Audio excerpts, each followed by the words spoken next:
कभी जन्म लिया, राइट। इंडिया का नेटवर्क मार्केटिंग कंपनी 1994 में जन्म लिया। अभी 1994 में जब इंडिया में 1994 नेटवर्क मार्केटिंग कंपनी आई, उस समय उसकी अनुमति देने वाले हमारे देश के वित्त मंत्री थे। कौन था? मनमोहन सिंह।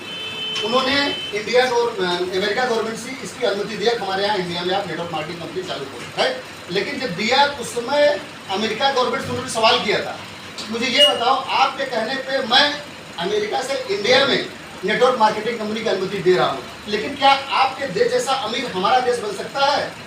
तो अमेरिका गवर्नमेंट ने कहा, मनमोहन सिंह आपका देश अमीर नहीं, अगर सक्सेस हो गया तो आपका देश वापस सोने की चिड़िया बनेगा। लेकिन ऐसा हुआ नहीं। क्यों नहीं हुआ मालूम है? क्योंकि हिंदुस्तान के आदमी को समझाना मेढक के तोड़ने के बराबर है। एक को रखो, दूसरे को जाओ, पहला गायब, तो दूसरे को पकड़ो रखो, तीसरे को पकड़ने जाओ, दूसरा गायब। इतना आसान नहीं है। क्यों? क्योंकि उनको समझाना एक माथा पच्ची का काम है, वो समझ में आता ही नहीं उनको। और उन्होंने क्यों समझ में नहीं आता? क्योंकि मनमोहन सिंह ने उस समय थोड़ा गलती कर दिया था। गलती क्या किया था मालूम है? उन्होंने इस नेटवर्क मार्केटिंग के ऊपर कानून नहीं बनाया।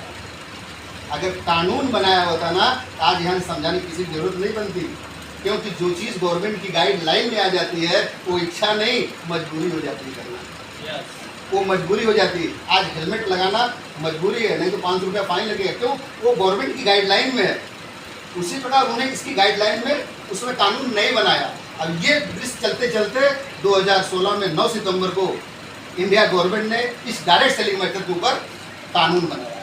जब कानून बना उस समय इंडिया के अंदर 32,900 कंपनियां काम कर रही थी। कितना? 32,900 कंपनियां काम कर रही थी। कानून बनने पे 2016 सितंबर को, जैसे 16 सितंबर 2016 में 9 सितंबर को कानून बना, ये जो है 32 गायब हो गई। कितना गायब हो गई? 32 गायब हो गई, खाली 900 बची। डर गए सर कि अब लगता है जेल में जाना पड़ जाएगा। सब उल्टे सीधे काम कर रहे थे, उल्टे से काम बना रहे थे। 10 को लाओ, ज्वाइन करो, तुमको 5,000 चेक आएगा। 20 को लेके आ जाओ, तुमको 15,000 चेक आएगा। ऐसे फंसाने काम पूरे इंडिया में चल रहा था। लेकिन जब 2016 सितंबर को बना कानून में, जैसे आया टीवी के ऊपर, वैसे 32,000 गायब हो गई, खाली 900 बची इंडिया में। और आपको मैं बता दूं, जो 2022 दिसंबर में जो निर्देश लागू हुआ है इसके ऊपर, नेटवर्क मार्केटिंग के ऊपर, उस समय 900 में 1 जीरो गायब हो गया। कितना बचा? 90 में हम नंबर 1 पे इसमें थे इंडिया के। ये इंडिया में आज के डेट में ये आंकड़ा बता रहा हूँ। और आने वाले 2024 के बाद इंडिया में, ये मैं गारंटी बोलता हूँ, कोई ये नहीं कह पाएगा मैं आरसीएम में ज्वाइन होना नहीं चाहता। वो मैं क्लियर करके बताऊंगा अभी आपको। ये कोई कहेगा कि मैं आरसीएम में ज्वाइन होना नहीं चाहता। क्यों? उसको ज्वाइन होना पड़ेगा।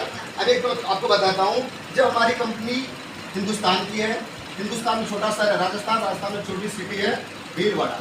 ये भीलवाड़ा की कंपनी है। ये कंपनी 1977 से ऑलरेडी हिंदुस्तान के अंदर है। कभी से?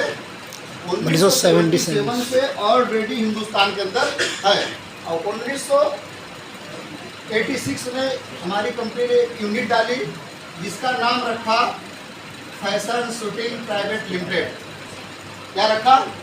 Fashion shooting private limited. आपको बोल नहीं रहे कुछ। अच्छा ये बताइए मुझे, यहाँ पे सब कमाने के लिए आया ना? पैसे के लिए आया ना? तो पैसे के लिए आएंगे तो आगे देखना पड़ेगा, राइट है कि नहीं? और बराबर आवाज देनी पड़ेगी। जैसे एग्जांपल बताऊं मैं, एक बार क्या हुआ मालूम है? शनि महाराज, लक्ष्मी महाराज जो है, लक्ष्मी जी पैसा देती है ना, और शनि महाराज दुख देते हैं, राइट है कि नहीं? लक्ष्मी और शनि महाराज जो है ना, आए और ब्रह्मा के पास गए। बोले अच्छा ये बताइए हमारे में, इनके में, दोनों में कौन सुंदर है? लक्ष्मी जी सुंदर है, हम सुंदर है? ब्रह्मा जी बोले ये मैं नहीं बताऊंगा, नारद जी बताएंगे। नारद जी के पास गए, बोले नारद जी मुझे ये बताओ मैं सुंदर हूँ कि लक्ष्मी माँ सुंदर है? तो नारद जी बोल रहे हैं ये हम नहीं बता पाएंगे। अब उनको चक्कर में आया, कहीं मुझे श्राप न दे दें। बोले प्रभु ये मैं नहीं बता पाऊंगा, ये मनुष्य बता पाएगा। कहा कौन? कहा मनुष्य। आप पृथ्वी लोक पे जाइए, वो बताएंगे आप सुंदर कौन हो, आप हो ये हो। अब वो चल दिए। जब चले तो एक आदमी उनको मिला, हल जोत रहा था। अब गए, उस पर पहुँच गए, फटाक उतरे, घबरा गया। अरे बोला प्रभु आप? बोले हाँ मुझे एक सवाल जवाब चाहिए। बोले क्या? बोला देख तेरे सवाल कर रहा हूँ और जवाब दे देना, क्योंकि मैं 2 जगह से आया हूँ, तीसरी जगह तेरे पास आया हूँ तो चौथी जगह जाऊँगा नहीं।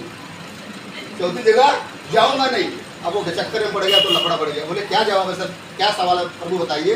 बोले अच्छा ये बता कि लक्ष्मी माँ सुंदर दिखती है, मैं सुंदर दिखता हूँ। अब वो क्या करे बेचारा। अब अगर बोले लक्ष्मी माँ सुंदर दिखती हैं तो 7:30 पहले से चल रही है और ख़त्म हो जाऊंगा मैं। अगर बोल दिया शनि महाराज अच्छा दिखते हैं, लक्ष्मी पहले से मेरे पास नहीं आ रही है। अब वो चक्कर में पड़ गया, अभी करूँ तो करूँ क्या मैं। तब उसने बोला प्रभु एक काम है, एक चीज़ मैं बता सकता हूँ। बोले क्या। बोले जो नीम का झाड़ है ना, आप लोग वहाँ जाइए, जाके वहाँ 2-2 पत्ती लेके आइए तो मैं बता दूंगा कि कौन सुंदर दिखता है। अब वो क्या किए, 2 दिन गए दोनों जन और पत्ती लेके आए। दोनों जन 2-2 पत्ती लेके आए, दिए उनको। बोले अब बता।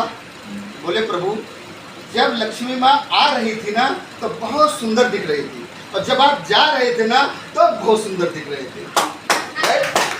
तो ये सारी लक्ष्मी को लेता है तो फिर ध्यान देना पड़ेगा मेरे भैया। मेरा ध्यान नहीं तो कुछ नहीं बजाएगा। कुछ आवाज़ बोलते रहेंगे तो मेरे को मालूम पड़ेगा हाँ आप लोग बात कर रहे हैं, राइट। तो 1986 में उनकी कंपनी एक यूनिट है जिसका नाम रखा फैशन शूटिंग प्राइवेट लिमिटेड। जैसे मोहम्मदलाल ग्वालियर रेमंड कपड़ा वाली कंपनी बनाने वाली कंपनियां हैं, वैसे भारत में टॉप 10 पे 5वें नंबर वाली कंपनी आती है फैशन शूटिंग प्राइवेट लिमिटेड। जो पुराने लोग उनको पता होगा ये पैंट बनाने वाली कंपनी है। 77 ऑलरेडी, आज की नहीं है, आज की नहीं है भैया, बहुत पुरानी कंपनी है। जब इस कंपनी ने इंडिया में जन्म लिया है ना, शायद उस समय कोई नेटवर्क मार्केट कंपनियां थी ही नहीं, समझ गया, कोई थी ही नहीं उस समय किसी जन्म है। और 1986 में जन्म लिया। इसके बाद सन 2000 में ये RCM लॉन्च किया।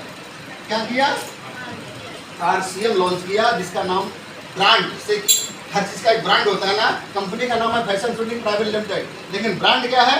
RCM, राइट कंसेप्ट मार्केटिंग, रोटी कपड़ा और मकान, राइट है कि नहीं। देखो क्या होता है मालूम है, ये R for roti, C for कपड़ा, M फॉर मकान।